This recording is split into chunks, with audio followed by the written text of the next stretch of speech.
வணக்கம். இது உங்கள் ஹோஸ்ட் எம் ஹஃபீஸுர் ரஹ்மான். ஸோ இன்றைக்கி நம்ம ஒரு சீரியஸான டாப்பிக்கை பற்றி பேச போகிறோம். எல்லோரும் அவேர்னஸோடு இருக்க வேண்டிய டாபிக் இது தான், ஆன்லைன் ஸ்கேம். குறிப்பாக சொல்ல போகணும் அப்படின்னா, உங்கள் டிஜிட்டல் லாக்டவுன், உங்கள் ஃபோன் டிஜிட்டலாக வச்சுருக்க எந்த டிவைஸாக இருந்தாலும் ஹேக்கர்ஸ் இப்போ அதை லாக் பண்ணிடுறாங்க. ஸோ நான் ஒரு நியூஸ் பார்த்தேன் இன்றைக்கி. அதில் டெல்லியில் 2 ரிட்டையரான மருத்துவர்கள் டெல்லியில் வசித்து டெல்லியில் இருக்காங்க. ஸோ அவங்கக்கிட்டேருந்து 16 கோடி ரூபாய் பணத்தை அவங்க ஃபோனு டிஜிட்டல் அரெஸ்ட் பண்ணி, நீங்கள் இவ்வளோ கொடுத்தா ரிலீஸ் பண்ணுவோம், அவ்வளோ கொடுத்தா ரிலீஸ் பண்ணுவோம், நாங்கள் சைபர் க்ரைம்லேருந்து ஃபோன் பண்ணுறோம் அப்படின்னு சொல்லி ஏமாற்றிருக்காங்க 16 கோடி ரூபாய். ஸோ ஹேக்கர்ஸால் முன்னாடி மாதிரி உங்கள் பேங்க்கில் உங்களோட பின் பாஸ்வேர்ட் அதில் தெரிஞ்சால் தான் அவங்களால இது பண்ண முடியும் அப்படின்லாம் கிடையாது. இப்போ உங்களுக்கு ஏதாவது ஒரு அன்னோன் இதுலேருந்து மெயில் வரலாம், இல்லை மெசேஜ் வரலாம். அது நீங்கள் என்ன அப்படின்னு எடுத்து படித்தாலே அவங்களால உங்கள் ஃபோனை இல்லை உங்களோட கம்ப்யூட்டர் சிஸ்டமோ டிஜிட்டல் அரெஸ்ட் பண்ண முடியும். ஸோ அதுலேருந்து நம்மளை பாதுகாத்துக்கிறதுக்கு unknown messages and unknown numbers calls அதெல்லாம் எடுக்கிறத தவிர்க்கலாம். ஏன்னா ஸ்கேம்ஸ் இப்போ பல வகையில் நடக்குது. இப்போ எனக்கு பர்சனலாக ஒரு சம்பவம் நடந்துச்சு. எங்கள் வீட்டுக்கு ஒரு ஃபோன் வந்துச்சு, இந்த மாதிரி நீங்கள் டேக்ஸ் கட்டலை, டேக்ஸ் கட்டுங்க உங்கள் ப்ராப்பர்ட்டிக்கு அப்படின்னு. நாங்களும் நினச்சோம், என்னடா என்னது டேக்ஸ் எல்லாம் இப்படி ஃபோன் பண்ணி கேட்க மாட்டாங்களே, நான் இப்போது ஒரு ஜிபே நம்பர் அனுப்புகிறேன், நீங்கள் அதில் இப்போ உடனடியாக கட்டிடுங்க, நான் உங்களுக்கு பில் அனுப்பிச்சிடுறேன் அப்படின்னு சொன்னார். இப்படிலாம் கேட்க மாட்டாங்களே அப்படின்னு நினச்சேன்.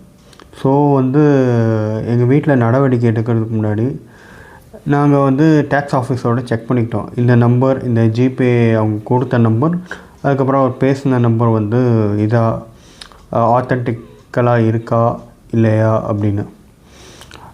அப்படி பார்த்தப்போ அது ஆத்தென்டிக்காக இல்லை.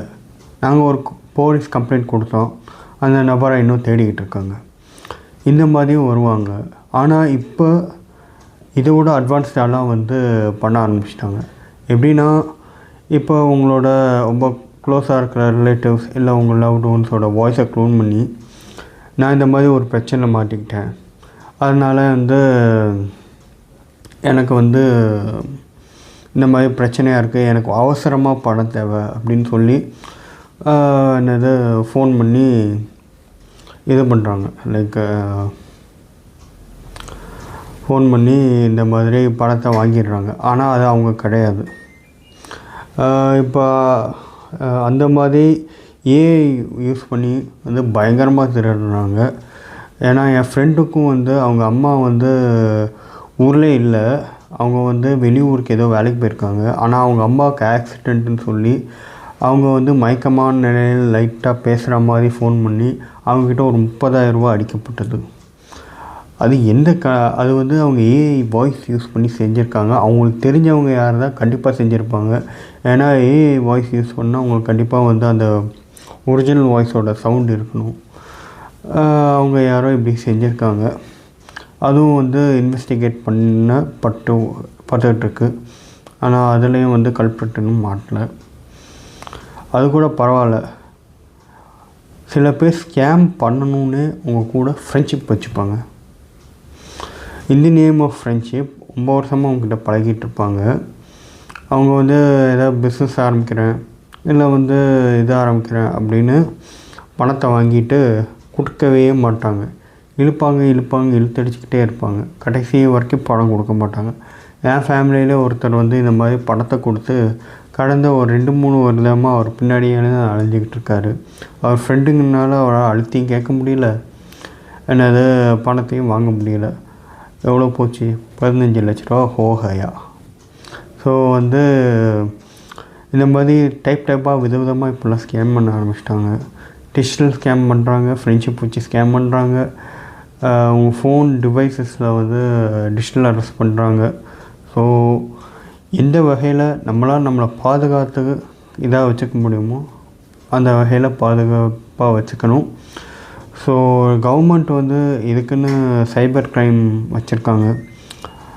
நீங்கள் வந்து இந்த மாதிரி ஹேக்கர்ஸ் மற்றும் இந்த மாதிரி ஆட்கூட டீல் பண்ணும்போது நீங்கள் இன் ஜென்ரல் வந்து காசை ட்ரான்சாக்ட் பண்ணுறதுக்கு முன்னாடி சைபர் க்ரைம் கிட்ட போயிட்டீங்க அப்படின்னா அட்லீஸ்ட் உங்கள் காசை ட்ரான்சாக்ட் பண்ணும்போது அவங்கள ட்ராக் பண்ணி பிடிக்க முடியும்.